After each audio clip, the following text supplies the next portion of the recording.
Hello everyone, thanks for tuning in to today's third video. We're going to have a look at the weather for the next 10 to 14 days for today's third video. So day 10 takes around the 15th of May. We'll be able to extend out beyond that with extended GFS and ECM ensembles. May run to around a couple of weeks. And we're going to have a look at CFS V2 for the next 4 weeks at the end of the video, which will take us just to the start of June. And I shall get on with that for you in a second. We will talk about the cold April that we've just had, and that's where we'll be starting the video.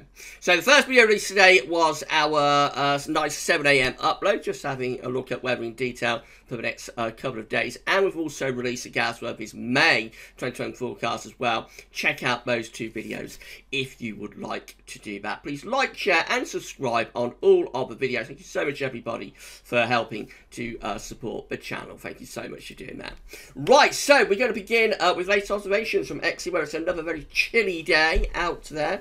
We've got 12 degrees flashing away here across the far southeastern corner and in the southwest too. That's a high temperature at the moment, 54 Fahrenheit. Pretty dismal for midday in early May, to be honest. Temperature should be 4 or 5 degrees up on that. Really further north, it's even cooler than that. Just 4 degrees at Shobdon.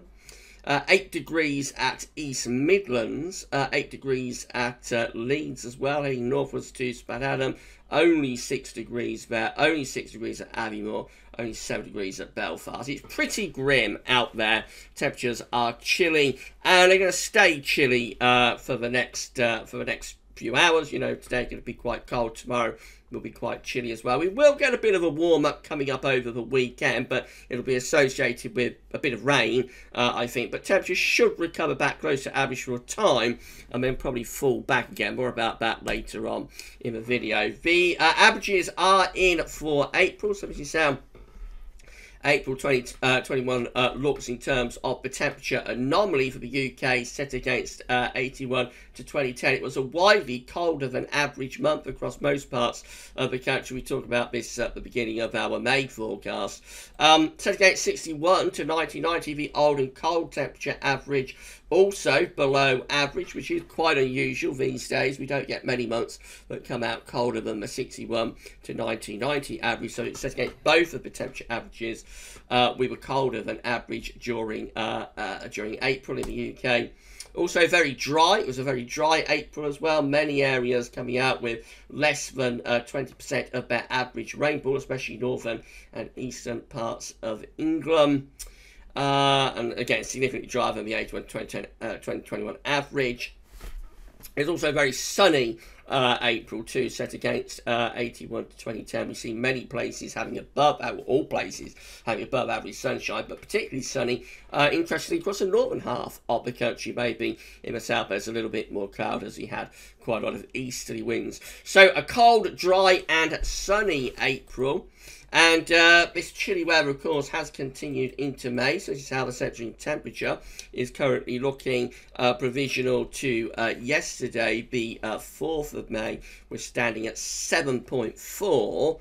That's over 2 degrees below average. Again, that's 61 to 1990. There's April, of course, coming out 1.5 degrees below average. We did get a couple of milder months in February and March. I mean, January was also cold now, which definitely feels like a cooler or colder year. This is the mean central England temperature annual anomaly page from the UK Met. So this is showing every year's CET going back to 1659 and up to the 4th of May 2021. Something quite interesting about this, and it might tell us a little bit about what's to come.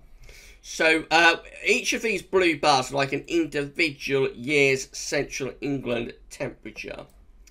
And then, of course, we've got the red line, which is like the trend line over time, all the way back to 1659 at the beginning, right way up to present day just here.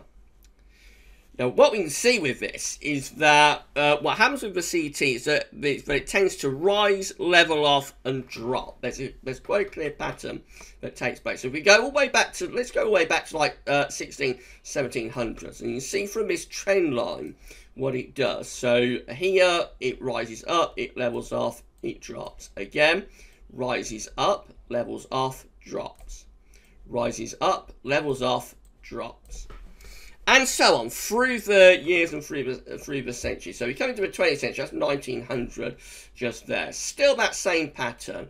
The CT rises up, it levels off, it falls down. It rises up, it levels off, it falls down.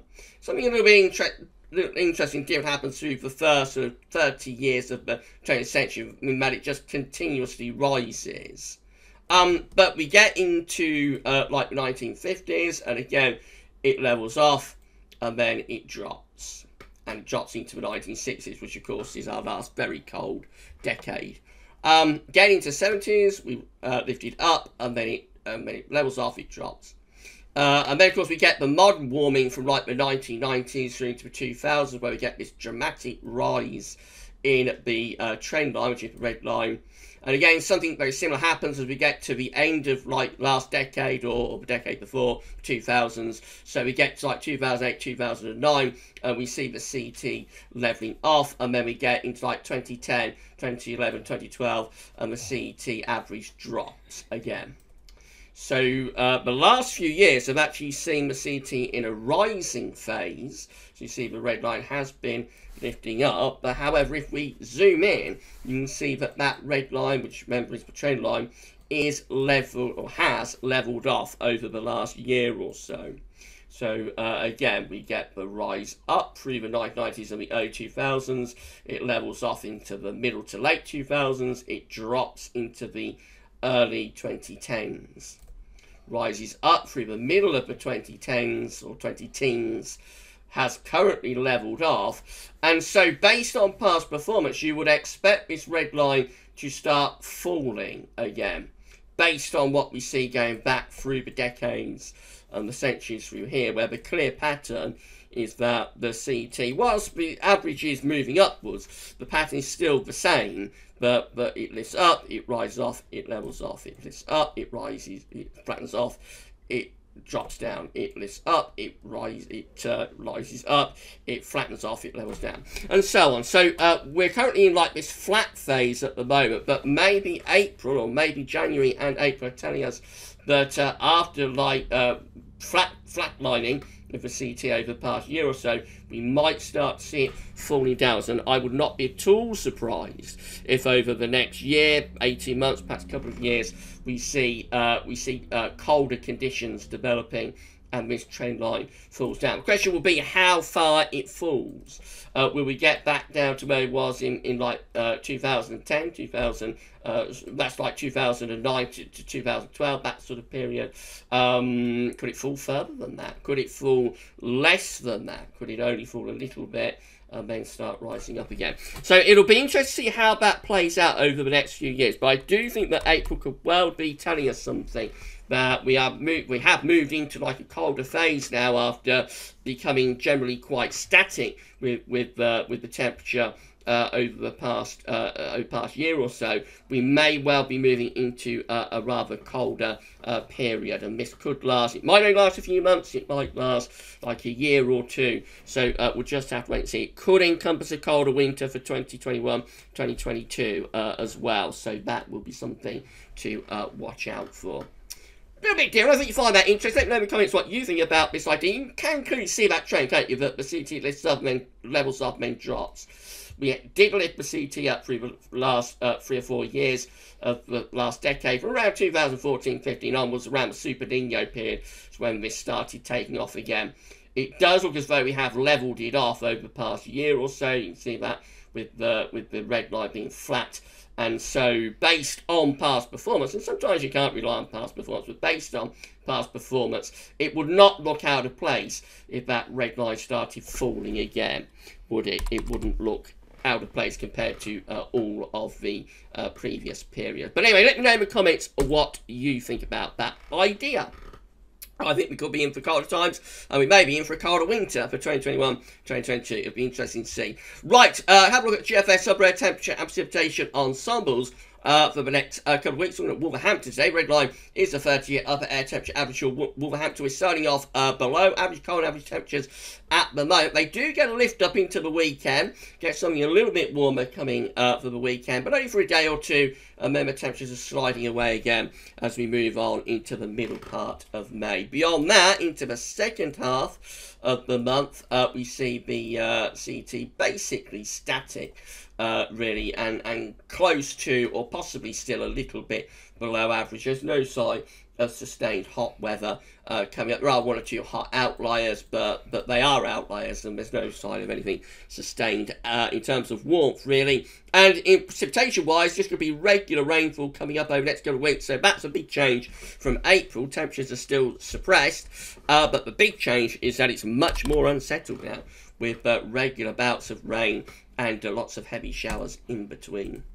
Temperature anomalies from the 5th to the 13th of May are going to be below average, not just the UK, but through most parts of Europe. Cold and average temperatures coming up. Precipitation anomalies from the 5th to the 13th of May are going to be above average, so cool to quite cold and wet. Latest wind flow map from earthnullschool.net shows that we're bringing in northerly winds again today, so that's a reason that once again we've got another cool to quite cold and showery day. This is how the UK Met is looking for Saturday. Low pressures coming in off the Atlantic. That's going to bring bouts of rain. It will draw up something warmer from the southwest into the weekend. Temporarily, we will lift temperature up, particularly so in the south and southeast. Might even get into like mid to upper teens Celsius in the southeast corner if there's some sunshine around. But there will be showers along with spells of rain. And then as the trough sort of pushes through early next week, then we start to pull cooler winds back in from the North Atlantic once again, and the temperatures will begin to fall away a little bit. GFS 6 again showing that deep area of low pressure up to our southwest. That will be bringing a band of heavy rain and milder temperatures into the weekend, and then the low pressure will sort of sit over top of the country through the early part of next week, bringing further showers, if not longer spells of rain. Temperatures will start to drop as we pull cooler air in to that area of low pressure from the northwest, but it remains unsettled up to the middle of next week, with lots of low pressure continuing. Up to day 10, a little bit of a change. A ridge starts to build from the southwest, moving northwards. So that should start settling things down up to day 10. Gets us to Saturday, the 15th of May. Things will start to settle down under that ridge of high pressure. It may start to get a little bit less cold or slightly warmer as well under that area of high pressure, particularly so more northern areas. We will still be pulling in a bit of a northeasterly wind, though, into that southeastern corner. But maybe for a few days it turns drier, but not for long. The high pressure pulling back out into the middle of the Atlantic. Back comes low pressure from the Atlantic, and we turn it much more unsettled again in the extended range with the GFS 6 there, with showers and longer spells of rain, and pretty cool as well. GEM looks like that. So again, low pressure is in off the Atlantic into the weekend. That will bring up southwesterly winds. It will turn milder, probably even, you would say, warmer, but there'll be further showers, if not longer spells of rain. And then that low pressure pushing through the country through the early part of next week, pulls in cooler air from the north once again. Temperatures will start to lower, they'll start to drop, and we'll have further showers, if not longer spells of rain, taking us right way up to day 10, which will be the middle of April, middle of May, I should say, still looking very unsettled. And then the ECM, again, it's all much of a muchness. Low pressure comes in off the Atlantic into the weekend. We'll draw up a milder wind from the southwest, so temperatures will lift up over the weekend. It will become a bit warmer, but there'll be showers, if not longer spells of rain as well. And that low pressure will sit over top of the country through to the middle of next week, bringing further bouts of rain and showers. And heading up towards day 10, still the low pressure is coming in from off the Atlantic with further spells of rain. Very likely. This is the precipitation type forecast based on that ECM run. So lots of showers, some of them wintering in the north over the next day or so. And we keep it showery through the rest of the week. Into the weekend, this is a massive rain coming up from the southwest, introducing that slightly warmer air from the southwest, but also bringing lots of wet weather with it, as you can clearly see. And then we move on into next week, and it's a very showery scenario with that low pressure over top of the country, bringing further showers. Some of them heavy, possibly thundering, if not longer spells of rain as well. And that takes up to day 10, where we're still looking pretty unsettled. These are the options on the table. Then the ECM ensembles today for day 10, which gets us to the 15th of May. 21 members of the ECM ensembles showing below average heights, low pressure over the country and in the Atlantic, bringing in westerly winds. 14, including the control and the operational run, with low pressure to our south and west, high pressures to our northeast. Winds in from the east with that one, so that's trying to turn us a little bit warmer patch with easy winds, but it's still unsettled. 13 with low pressure over top of country to our south. That's going to be unsettled too. And then 3, just 3 down here with an area of above average heights over UK up to Northern Europe. That will be turning us drier and potentially a little bit warmer. In 2 weeks' time, these are the options that we've got. This will get us to the 20th of May. We have 18 members of the ECM ensembles with low pressure over and to the east of the country, possibly pulling in something a little bit cooler from the north with that one.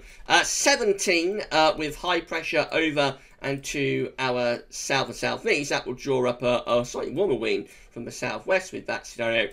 And then 16 with high pressure to our north and bringing in easterly winds. So again, the trend is still there potentially to start to build up some higher pressure into like the 3rd week of May, which might turn us a bit drier and warmer.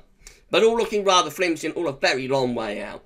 CFSV2 last week, these are 500 millibar heights breaking out into week periods. The first week period takes from the 5th through to the 11th of May. The coming week looks cool and unsettled with deep low pressure over northern and western Europe, and combined with high pressure towards Greenland, and down come those northerly winds. So very cool to quite cold and unsettled in the week ahead. Week 2 will be the 12th to the 18th of May, low pressure to our north and west. Income those westerly winds, they're looking unsettled, Atlantic driven, a little bit milder perhaps as winds turning into the west, but will still be unsettled.